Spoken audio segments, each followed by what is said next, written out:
আইএসআইকে বাংলাদেশের সঙ্গে জুড়ে দেওয়ার চেষ্টা করলে ঠিক তখনই জঙ্গিবাদ একেবারে ফেলে দেওয়ার চেষ্টা হলো, ছড়িয়ে দেওয়ার চেষ্টা হলো, জঙ্গিবাদ বিছিয়ে দেওয়ার চেষ্টা করা হচ্ছে। এবং সেক্ষেত্রে টার্গেট কি ভারত। এই জামাতুদ দাওয়া যে সংগঠনটি মূলত আমরা দেখেছি অপারেশন সিঁদুরের পরে একটু দমে গেলেও তারা বুঝতে পারছিল যে ভয়ানকভাবে ভারতের উপর হামলা করার একটা চেষ্টা করতে হবে। ঠিক সেই জন্যই কোথাও গিয়ে অন্য কোনো বিদেশি শক্তির ফান্ড, অন্য কোনো বিদেশি শক্তি বা বলা ভালো যে আমেরিকার বিরুদ্ধে এই অভিযোগ আছেই যে তাদের শক্তি পেয়ে এইবার কি বাংলাদেশে তারা ঘাঁটি কাটতে চলেছে একদিক থেকে, তাহলে গোটা ভারতকে কিন্তু চারিদিক থেকে শত্রুতায় একেবারে বা সন্ত্রাসবাদ দিয়ে মুড়ে ফেলা যাবে। একদিক থেকে পাকিস্তান, অন্যদিক থেকে সার্কট্রিক সীমান্ত।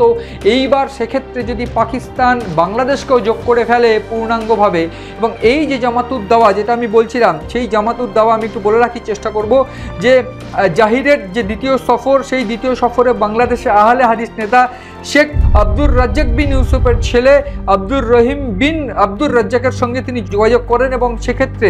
জাকির এবং এই জাহির এরা দুজন মিলে রাজশাহী সীমান্ত বহু এলাকা ঘুরেছেন, রাজশাহী সহ খুলনা বা রীতিমতো বিভিন্ন ক্ষেত্রে বিভিন্ন ভারতের সঙ্গে বাংলাদেশ যে বর্ডার শেয়ার করে সেই সমস্ত জায়গায় ঘুরেছে, সেই সমস্ত জায়গায় বিভিন্ন মসজিদে তারা গিয়েছে, বক্তৃতা দিয়েছে এবং ঠিক সেইখানেই গোয়েন্দারা মনে করছে সেই মসজিদগুলোতে গিয়ে বক্তৃতা দিয়ে কিন্তু সেই সন্ত্রাসবাদের পাঠ দেওয়ার চেষ্টা করা হয়েছে।